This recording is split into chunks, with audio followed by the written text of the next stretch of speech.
Previously on Your Weekend Gardener. I was covering these trees, covering my fruit with these organza bags, and I saw a video where a guy used paper bags. Alright, so there's the bag, and then I think it goes like this, and the wire goes around. Okay, what are we looking at right here? We're looking at determination. Look at all this. All my bags. No cherries.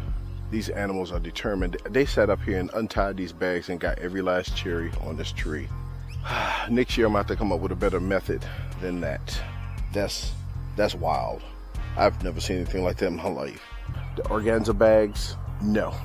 These bags did not stop squirrels. So while I'm out here, I got some clay, some kaolin clay. But the other reason why I have you out here, because I got this right here. This came in the mail yesterday. It's worth a shot. Ooh, wow. No, definitely don't want to get none of this on me. Predator urine. I thought it was wolf, but this is fox.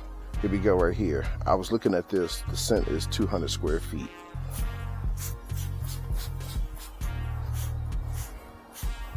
Ooh. Wow, this keeps me away. Wow.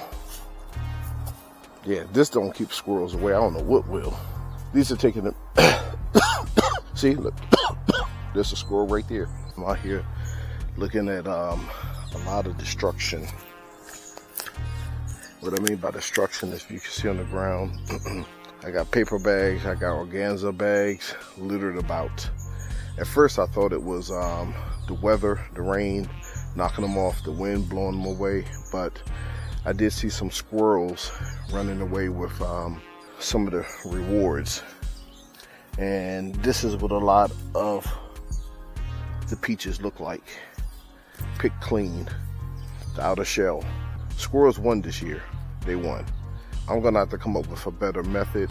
I've used bird netting and they still got in to knock them off. I've used the paper bag method. They chewed the limbs, I guess, knocked them on the ground and then had their way. I used the organza bags. As you can see, look, the same thing. Perfectly good peach. I've used the plastic, I guess these are lunch trays, or they hold salads and small snacks. They've knocked that off the limb. I've used insect netting. They gnawed through that. They knocked them down. There's a peach right there. I use fox urine, and I think they just laughed at that because they know foxes aren't in the area. I need to come up with another method. I think I have an idea. And now,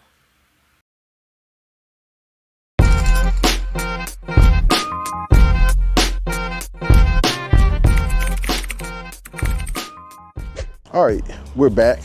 If you saw the first part of the video, I had organza bags, had plastic bags all over the place.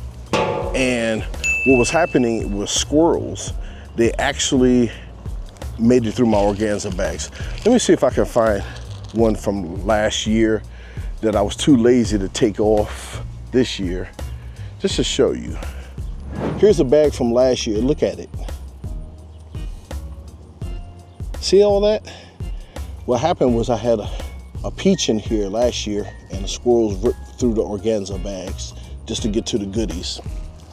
They also ripped through these paper bags. People cover their peaches and fruit with these also.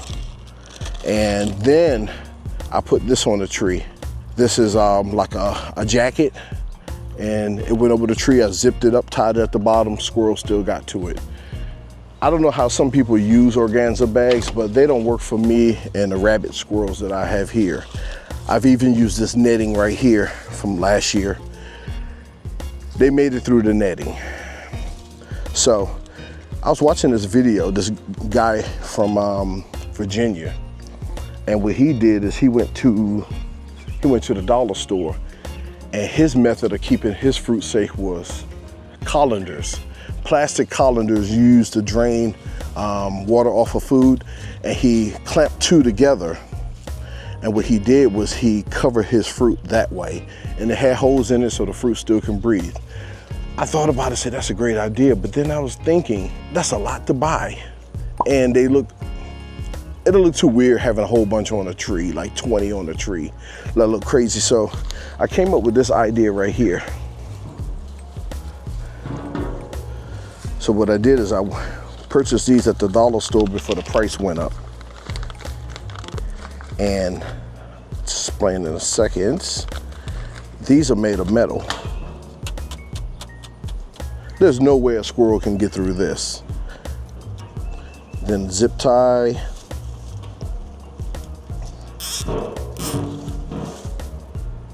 I'll tell you this, if a squirrel gets through this, it can have it.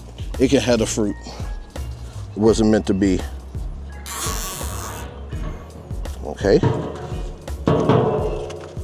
Let's go over to the tree. I'm gonna show you how I cover. And the cool thing with these is they're kind of light. It's gonna add some weight to the tree, but not a lot. Look right here. I already started. I got organza bags, but what I wanted to do is I wanted to use the organza bags for bugs.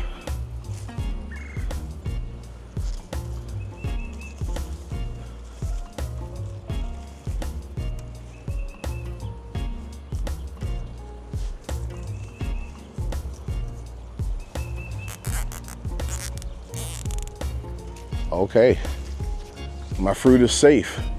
Let squirrels reach their little paws through, and well, they can't reach it through here, but maybe this one, but nah. So I was listening to a gardener that I follow, Mike's Chaotic Gardener, and one of the comments he made was I should put more water out. This is why the squirrels go after all my stuff. I've been putting a lot of water out. Knock on wood, so far, not too much damage.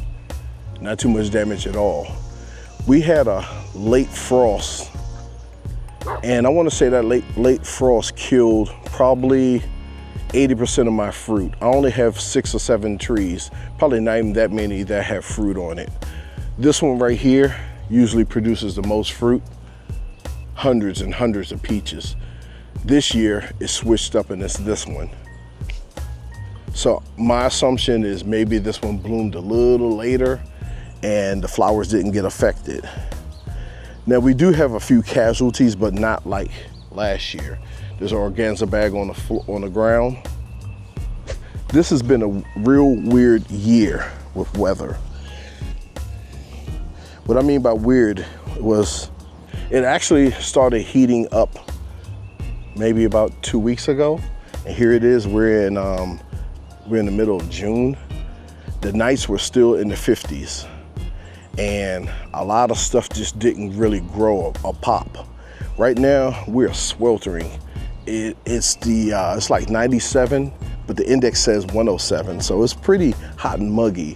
What I call hot and muggy, I don't know if you've ever been in the DMV area, but to me, all the places I've gone, the hottest place I've ever been was Senegal in Africa. Second hottest place I've been to ever was South Carolina. That was unreal.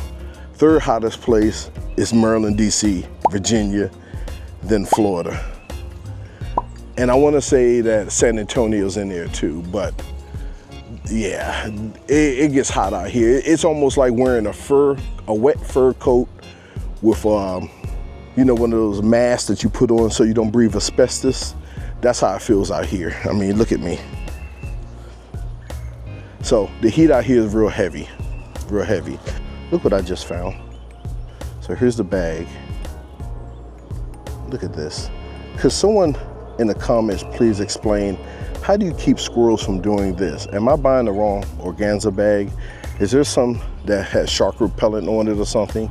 I forgot to also mention, one of the things that I did with the trees last year is I had some coyote urine and I sprayed that around the base of the trees, and